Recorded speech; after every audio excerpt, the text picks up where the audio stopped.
So scores, hundreds of ballots were picked up by very perky people, eager to take them to the Board of Election.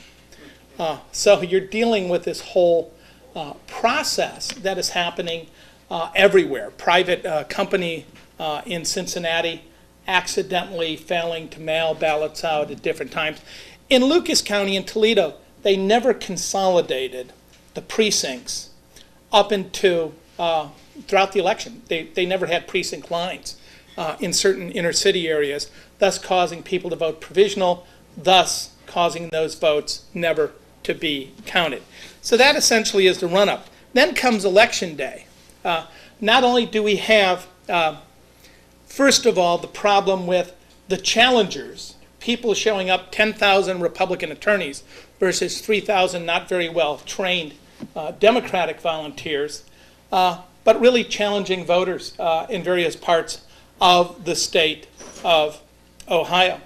In Cleveland, in Lucas County. Also, people were showing up that looked like the same attorneys and our mighty Texas Strike Force and closing the polls, showing up with badges and other things and saying it's 7:30. In some areas, of course, they barely made it to their car alive. Those were the inner city wards. But in other areas, the polling people closed the polls with people in line. In Franklin County and Knox County, we had to go to federal court and get a TRO in order to keep the polls open.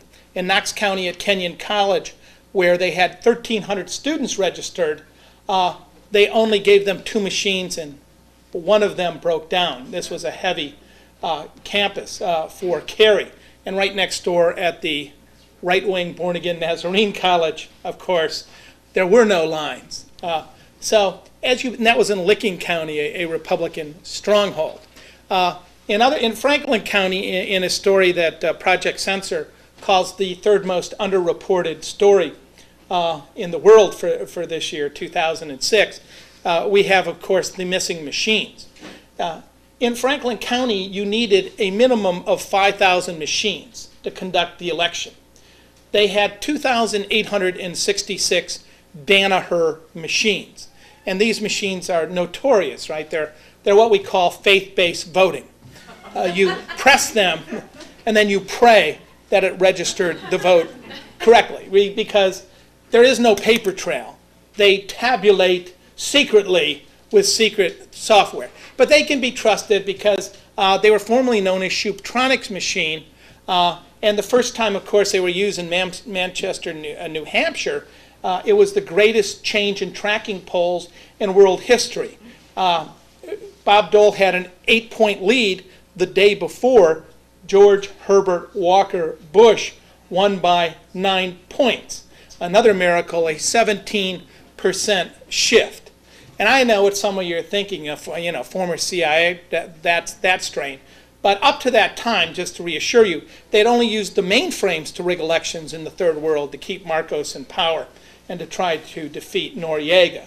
So this would be new with e-voting machines. So maybe that thought never crossed their mind. Of course, Mr. Shoup, Ransom Shoup, was convicted twice in Philadelphia of voter fraud, but I think we shouldn't hold that against him. As we look at these machines, and again, those of you who are conspiracy theories, it's probably just a coincidence that the two brothers, the Rosevich brothers, who developed all this software that we vote on today, one works at ESS, one works at Diebold. It's probably, again, one of those odd coincidences because it's not the major right-wing members of their family, that their money came from the Hunt family of Texas, Carol Hunt, and from the Amundsen family, but not from Howard, the raving right-winger, but a cousin. So that's another one of those interesting coincidences that two of the leading founders of the funding the Contras and other such things happen also to be interested in e-voting machine around the same time the CIA is interested in using computers to rig elections in the third world. Now, on election day, you need 5,000 machines. The way this worked is there was a memo in 2001 saying, if growth continues in Franklin County and there's a close election, we're going to need a lot more machines. County didn't buy the machines. In fact, Matt Damschroeder went before the county commissioners, and the one Democrat, Mary Jo Kilroy, asked him, do we have enough machines? He assured her, no problem. And then J. Kenneth Blackwell said, and here's a right decision, perhaps for the wrong reasons, that you can't buy any Danaher machines, formerly Shooptronics. They're totally unreliable. You can't rely on them. You know, they had taken 3% of Kasich vote and given it to Ed Brown in the 1998 election. A software glitch, you know, where it wasn't lined up right. Brown conceded those votes back to Kasich because they came out of his home area of Westerville. Now, so Blackwell says you can't buy any more machines. So the Franklin County Board of Elections director, privately, as well as the Democrat who's the chair of the board, Bill Anthony, quietly asked, can we have paper backup?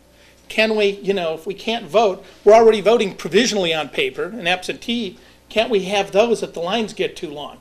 Ken Blackwell argued, according to Damschroeder and Anthony, that it would violate due process and equal protection to have people voting. I guess not letting them vote wouldn't violate that.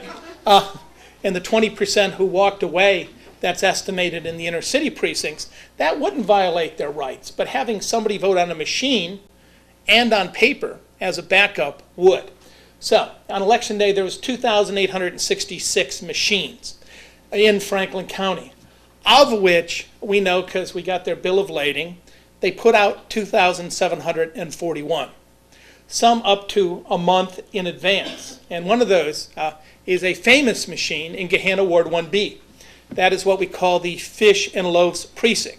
When Kerry conceded, 638 people voted on that Danaher machine, and lo and behold, the Lord did deliver 4,258 votes to President Bush. Later it was corrected, but Kerry conceded on the basis of that computer glitch. And being an investigative reporter, I felt much better when I investigated the affiliation of the church. It would be against somebody who would never be partisan.